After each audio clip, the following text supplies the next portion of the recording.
Bjørn Sukdev. I'm in Oslo today in Norway to meet with Erik Solheim, who is the Norwegian Minister for the Environment and Development. Minister Solheim, delighted to be here with you today. You are Minister for Environment and Development. That's unusual because normally these areas are seen to be in conflict with each other or trade-offs against each other.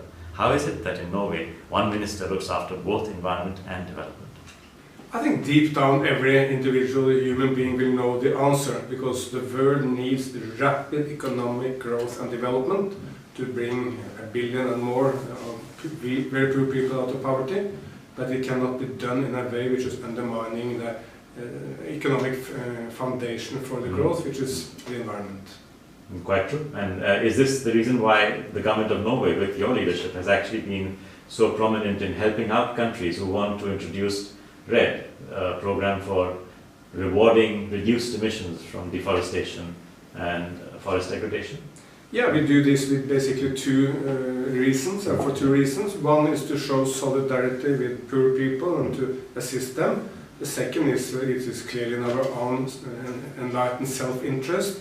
If we cannot sustain the globe, I mean, how can my young 6-year-old daughter live a beautiful life? And even here in Norway, we cannot survive in isolation in Norway, even though we are rich and have relatively few problems.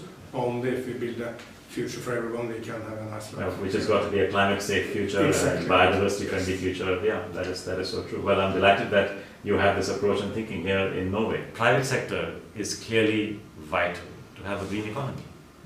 But I'm not seeing them present in Rio, and I'm not seeing them taking leadership. Don't you think they should be there?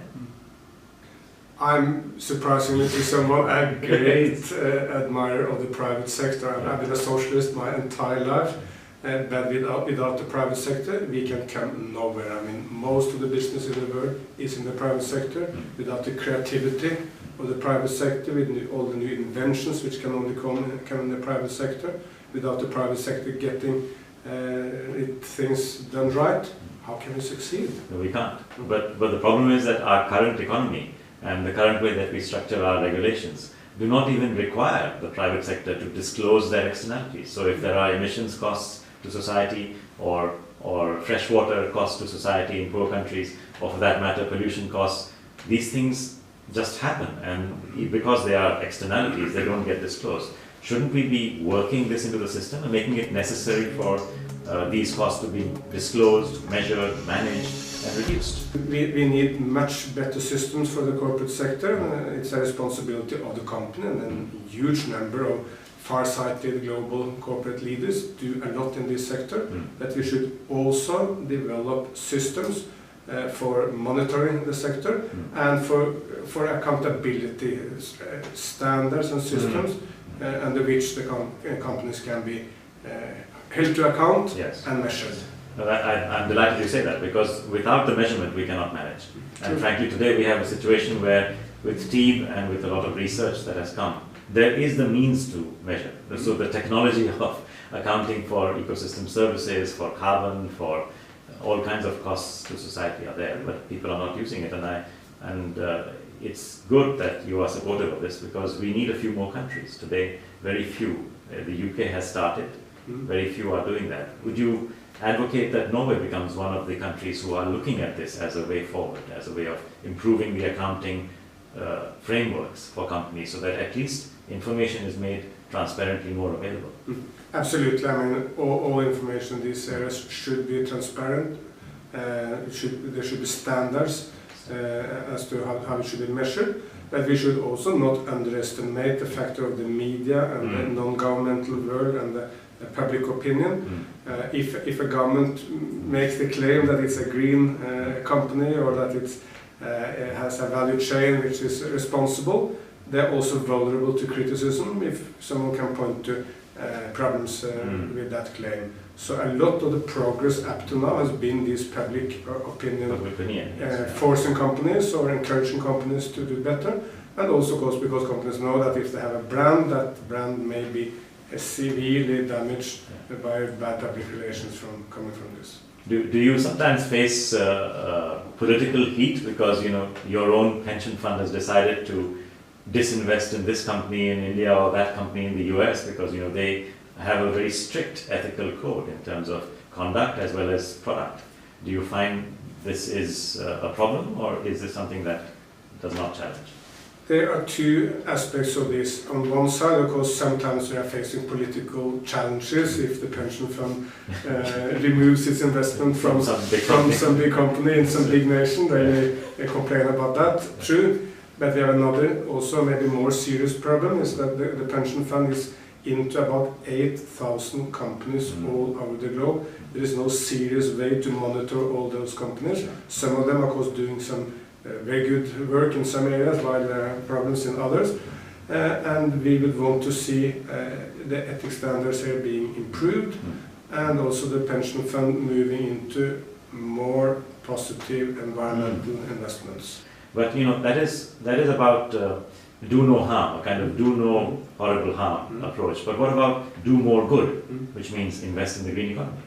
Absolutely, and I'm advocating that more every day in the Norwegian political environment, because the pension fund has a very good systems to try to avoid investing in arms dealers or child labor or smoking or whatever, tobacco or whatever it may be.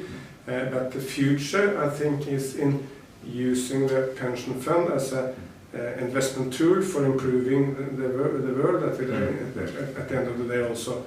Many companies believe that advertising is something they can use irrespective of what they say about their products. They believe what I call in good selling and not selling good. Shouldn't this be controlled a little bit more? We have a regulatory framework here to avoid blatant lies or misguided information, and you cannot do that, but of course we all know that you can in many subtle ways distort truths. But this is something that, so would you like to see your best companies sort of taking a responsible approach toward that? Absolutely. Sure. That's great. And another area that we look at in how companies should behave is to look at them as what we call capital factories. So not just make profit, of course you have to make profit, but make human capital, create communities like Natura in Brazil, or human capital like Infosys in India, or become aligned with society in your goals, as in seek the common good. Do you feel that Norwegian companies could be persuaded to move in this direction? Yeah, I think so. I mean, some big Norwegian companies, of course, have a very long history of providing an enormous amount of assistance outside its core business areas. I mean, some communities were basically run by a company, if you go back to the 30s or the 50s, and they provided the housing, the sport facilities, birth. So they were like right. So they were like alternative communities. I mean, they were basically behaving like at the time, and the state did not provide all the goods. Norsk Hydro, which is one of the main Norwegian companies, will provide all that for the local population. Norsk Hydro is actually ranked very highly amongst those who are companies which are good, well governed, and environmentally positive. Any other thoughts you have, Minister, in terms of how do we encourage companies to move in this direction, which is also the direction of the green economy? I think it's a mixture of CEOs or company leaders taking up this task because they believe in it, but also because they believe it can be profitable. But then the encouragement and also the name and shame from the civil society if they're not behaving well. Adding to that, of course, government regulation and government stimulation through tax incentives and others. All this must move the corporate sector in the right direction. But overall, most important is that there is no way we can achieve a green society without day-to-day working with the private sector. The governments cannot achieve this. But what the government... Nor can NGOs do that. And I agree, but what governments can do, for instance, you mentioned taxes, but look at subsidies. Oil subsidies total about $650 billion per annum. It's an absolute shame. I mean, how can we continue with providing more subsidies for fossil fuels than we provide assistance to health or education in many societies, or for that matter, why shouldn't we move all the fossil subsidies into renewable subsidies? Yeah. That's well, I'm delighted to hear you say that, because I really feel that is critical, and we don't even report subsidies, we don't even sort of try and reduce them. The fact is, this is public money. How do we address this problem? Because without taxing resources more, we are not going to be resource efficient. So what can we do there? We have been in the business of advising a number of governments in the developing world as how they can increase the taxation for mining, oil and gas and other sectors. Interestingly enough, Australia has now started a program called Mining for Development, Yes. very close to Norwegian Oil for Development, but with the same aim. How do you get more out of these super profits?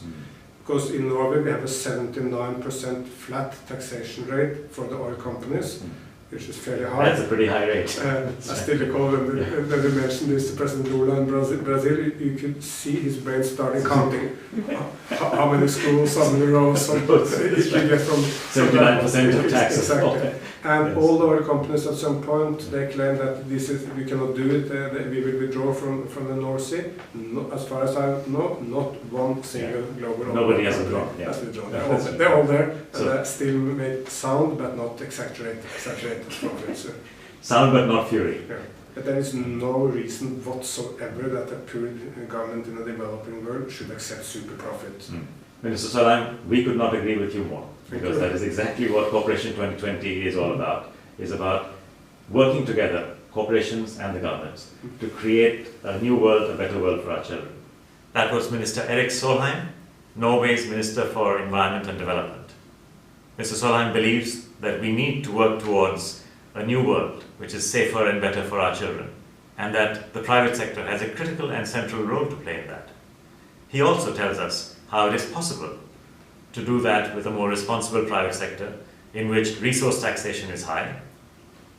It is 79% in Norway, and as he tells us, there is sound but no fury. We still have strong presence of oil in Norway. He also tells us how it is important to reduce subsidies. Today's $650 billion worth of subsidies for oil and gas, which he considers to be a shame. It's been wonderful to be with a politician who believes in the private sector, but also believes in interacting with and guiding and directing some of the environmental and landscape issues, some of the operational issues that surround the private sector. Pavan Sukhdev signing off from Oslo, Norway.